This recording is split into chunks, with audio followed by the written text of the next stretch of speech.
Hello friends, welcome to Bharathi వంటలు. భారతి వంటలు ఈరోజు స్పెషల్ మామిడికాయ పులిహోర. చాలా బాగుంటుంది, పుల్ల కమ్మగా చాలా టేస్టీగా ఉంటుంది, సూపర్గా ఉంటుంది. ఈ మామిడికాయ పులిహోరని చేసుకొని తిన్నామంటే ఓ 2 ముద్దలు ఎక్కువగా తినాల్సిందే, అంత బాగుంటుంది. ఎవరికైనా ఇష్టం.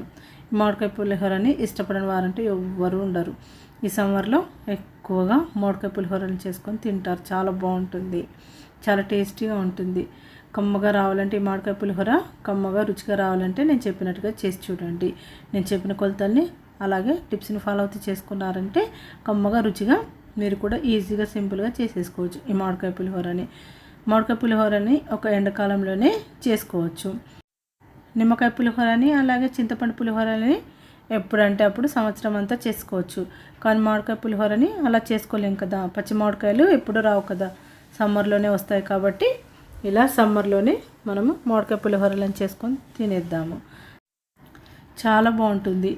ఈ మామిడికాయలు ఎప్పుడంటే అప్పుడు దొరకవు కాబట్టి మనము ఈ మామిడికాయలు ఎక్కువగా దొరికినప్పుడు మామిడికాయలను తీసుకొచ్చి మనం వాటిని తురిమేసి శుభ్రంగా కడిగేసి మామిడికాయలను శుభ్రంగా కడిగేసి తడి లేకుండా తుడిచేసి మామిడికాయలని తురిమి అందులో తగినంత ఉప్పు అలాగే పసుపు బాగా కలిపేసి ఒక ఎయిర్ టైట్ కంటైనర్లో వేసి స్టోర్ చేసి పెట్టుకున్నామంటే, ఫ్రిడ్జ్లో పెట్టేసామంటే 3 నెలల వరకైనా పాడవదు. ఎప్పుడు కావాల్సితే అప్పుడు తీసుకొని మనం ఇలా తాలింపు పెట్టేసుకొని అన్నం కలిపేసుకొని తినేసేయడమే.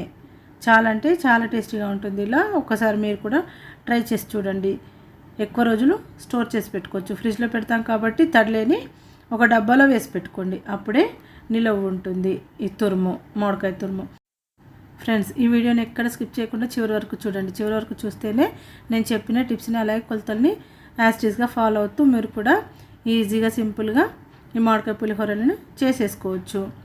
ఫ్రెండ్స్, నాదొక చిన్న రిక్వెస్ట్, మీరు మా వీడియోని మొదటగా చూస్తున్నట్టయితే మా ఛానల్ని సబ్స్క్రైబ్ చేసుకోండి, భారతి వంటల్ని సబ్స్క్రైబ్ చేసుకోండి. అలాగే పక్కనున్న బెల్ ఐకాన్ని క్లిక్ చేసి బెల్ని యాక్టివేట్ చేసుకున్నారంటే మేము పోస్ట్ చేసిన ఏ రెసిపీ కూడా మీరు మిస్ కాకుండా వెంటనే మీకు నోటిఫికేషన్స్ ద్వారా వచ్చేస్తుంది.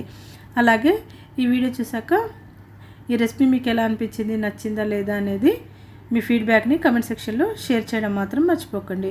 ఒకవేళ కనుక మీకు ఈ వీడియో కనుక నచ్చినట్టయితే లైక్ చేయడం మర్చిపోకండి. అలాగే మీ ఫ్రెండ్స్ కానీ రిలేటివ్స్ కానీ షేర్ చేయండి. మరిందుకు ఆలస్యం, ఈజీగా సింపుల్గా ఈరోజు మామిడికాయ పులిహోరని ఏ విధంగా చేయాలో చూసేద్దాం. కొత్తగా చేసేవారు కూడా ఈ వీడియోని చూస్తూ చేశారంటే ఈజీగా సింపుల్గా చేసేసుకోవచ్చు. కాకపోతే నేను చెప్పినట్టుగా మాత్రం చేసుకోండి.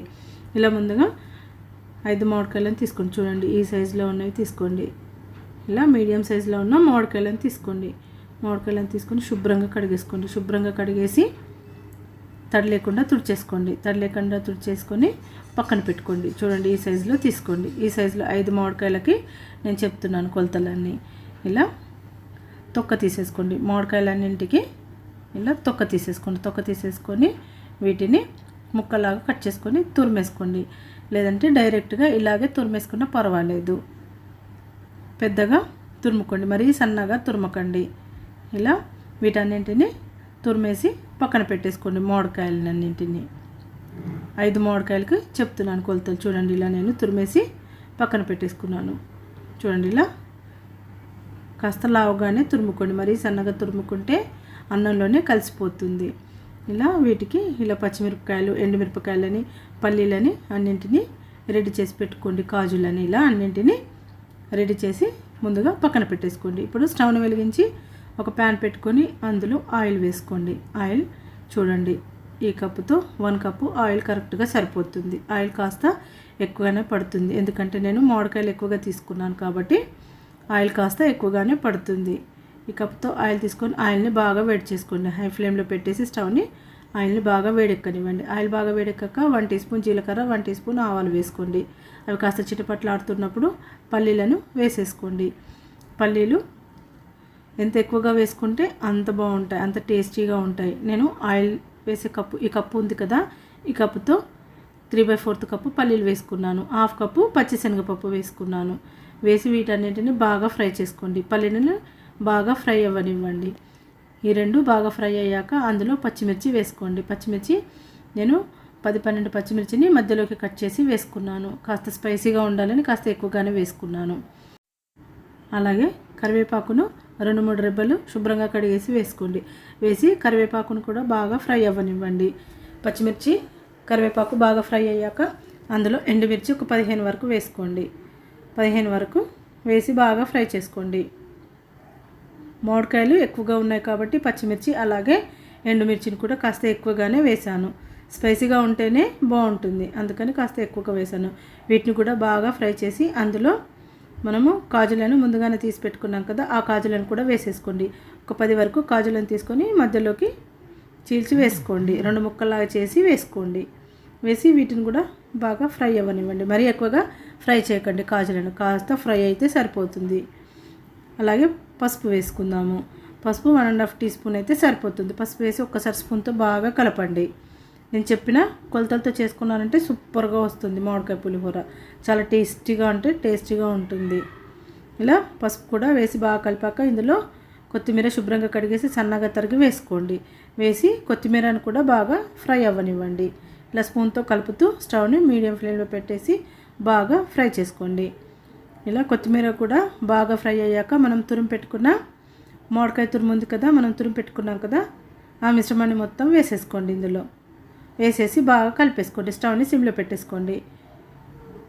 ఈ తురుము వేసాక స్టవ్ని సిమ్లో పెట్టేసి బాగా కలిసిపోయేటట్టు కలుపుకోండి స్పూన్తో. ఈ తురుము మొత్తం ఆయిల్లో బాగా కలిసిపోయేటట్టు కలిపేసుకోండి. ఇలా బాగా కలిసిపోయాక ఇందులో మెంతి పొడి 1/4 టీ స్పూను, అలాగే జీలకర్ర 1/2 టీ స్పూను, అలాగే 3/4 టీ స్పూను ధనియాల పొడి వేసుకోండి, సరిపోతుంది. వీటన్నింటిని బాగా కలిపేసుకోండి.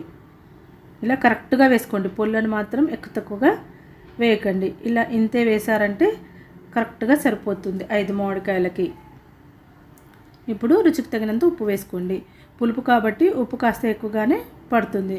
నేను 5 టీ స్పూన్స్ వేసాను. మీరు కాస్త రుచి చూసి వేసుకోండి. ఇంకాస్త అవసరం అనుకుంటే ఇంకాస్త యాడ్ చేసుకోండి. మనం అన్నంలో కూడా కొద్దిగా వేసుకోవాలి కాబట్టి నేను ఇందులో 5 టీ స్పూన్స్ వేసాను. కరెక్ట్గా సరిపోయింది. ఇలా ఉప్పు వేసి బాగా కలిపేసుకోండి. ఒకసారి స్పూన్తో బాగా కలిపేసి ఇప్పుడు మనము ఉప్పు అలాగే పొళ్ళు వేసాం కదా, ధనియాలు జీలకర్ర మెంతి పొడి వేసాక ఒక 2-3 మినిట్స్ ఉంచండి. ఎక్కువసేపు ఉంచకండి. మరి ఎక్కువసేపు ఉంచినా అంత బాగోదు, టేస్ట్ మారిపోతుంది. అందుకని ఈ తురుము వేసాక మాత్రం 5 మినిట్స్ వరకు ఉంచండి, సరిపోతుంది. ఇలా బాగా కలిపేసి కొత్తిమీర కొద్దిగా వేసేసి బాగా కలిపేసి స్టవ్ని ఆఫ్ చేసేసుకోండి. స్టవ్ని ఆఫ్ చేసేసి పక్కన పెట్టేసుకోండి చల్లారే వరకు.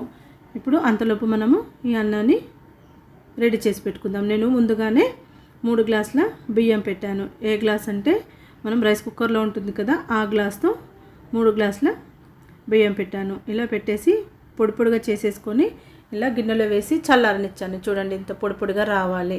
నీళ్ళు కాస్త తక్కువగానే పోయండి, మరీ ఎక్కువగా పోయకండి. కాస్త పొడి పొడిగా చేసుకోండి. 1 గ్లాసు బియ్యానికి 1.5 గ్లాస్ నీళ్ళు పోసుకోండి, కరెక్ట్గా సరిపోతుంది. ఇలా బాగా చల్లారిన అన్నంలో మనము ఇప్పుడు కాస్త ఉప్పు, అలాగే 1 టేబుల్ స్పూన్ ఆయిల్, అలాగే 1 టీ స్పూన్ ఉప్పు వేసి బాగా కలుపుకోండి. అన్నానికి మొత్తం పట్టించండి. ఆయిల్ని ఉప్పుని బాగా పట్టించండి. ఇలా అన్నంకి మనం ఆయిల్ ఉప్పు పట్టించడం వల్ల మనం తింటుంటే గొంతులో ఇలా తట్టుకున్నట్టుగా కాదు. మనం ఎప్పుడైనా పులిహోర చేసుకున్నప్పుడు మనం పులిహోర అన్నం తింటుంటే గొంతులో తట్టినట్టుగా అవుతుంది. అలా కాకుండా ఉండాలంటే నేను చెప్పినట్టుగా ఇలా చిన్న టిప్ని ఫాలో అవ్వండి. అన్నానికి కాస్త ఉప్పు అలాగే ఆయిల్ని పట్టించండి. ఆయిల్ని పట్టించి ఉప్పుని పట్టించారంటే గొంతులో ఈజీగా జారిపోతుంది. మనం పులిహోర తింటుంటే తట్టుకున్నట్టుగా కాదు. మనం అన్నం పులిహోర తింటుంటే తట్టుకున్నట్టుగా మాటిగా అవుతుంది. మధ్య మధ్యలో నీళ్ళు తాగుతూ పులిహోరని తింటాం. అలా కాకుండా ఇలా చిన్న టిప్ని ఫాలో అవ్వండి. ఉప్పు అలాగే ఆయిల్ని వేసి అన్నానికి పట్టించాక ఈ పులిహోరాన్ని వేసి కలిపేసేయండి. అన్నానికి బాగా పట్టించండి. 3 గ్లాసుల బియ్యానికి కరెక్ట్గా ఈ కప్పుతో 5 కప్పుల పులిహోర పట్టింది. కరెక్ట్గా సరిపోయింది 3 గ్లాసుల బియ్యానికి. మీకు ఒకవేళ అనుభవం ఉన్న వాళ్ళైతే ఈజీగా కలిపేస్తారు. కాకపోతే కొత్తగా చేసేవారికి కొద్దిగా అర్థం కాదు కదా, ఎలా కలపాలి, ఎంత పడుతుంది పులిహోర, అన్నంలో ఎంత అయితే కరెక్ట్గా సరిపోతుందో. అందుకని వాళ్ళ కోసం ఇలా కొలతలో చూపిస్తున్నాను.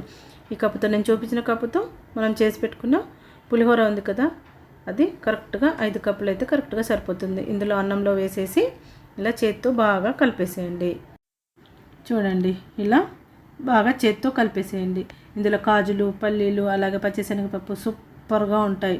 మధ్య మధ్యలో తింటూ ఉంటే పంటికి తగులుతూ ఎక్సలెంట్గా ఉంటుంది. చాలా అంటే చాలా బాగుంటుంది. ఇలా నేను చెప్పినట్టుగా మాత్రం చేసి చూడండి ఒక్కసారి. నేను చెప్పిన కొలతల్ని టిప్స్ని మాత్రం అస్సలు మిస్ కాకండి. అలాగే వాటిని ఫాలో అవుతూ చేసుకున్నారంటే మాత్రం సూపర్గా మీరు కూడా ఈజీగా మామిడికాయ పులిహోరని రుచిగా ఈజీగా చేసేసుకోవచ్చు. మీరు కూడా చాలా అంటే చాలా టేస్టీగా ఉంటుంది. మనకు గుళ్ళో చేస్తారు కదా, మనకు ప్రసాదంగా పెడతారు చూడండి, అలాంటి పులిహోరని మీరు కూడా ఈజీగా చేసేసుకోవచ్చు. ఇలా పులిహోరని ఒక బౌల్లోకి సర్వ్ చేసేసుకోండి. సర్వ్ చేసేసుకొని ఒక అరగంట అయిన తర్వాత తినండి. సూపర్గా ఉంటుంది.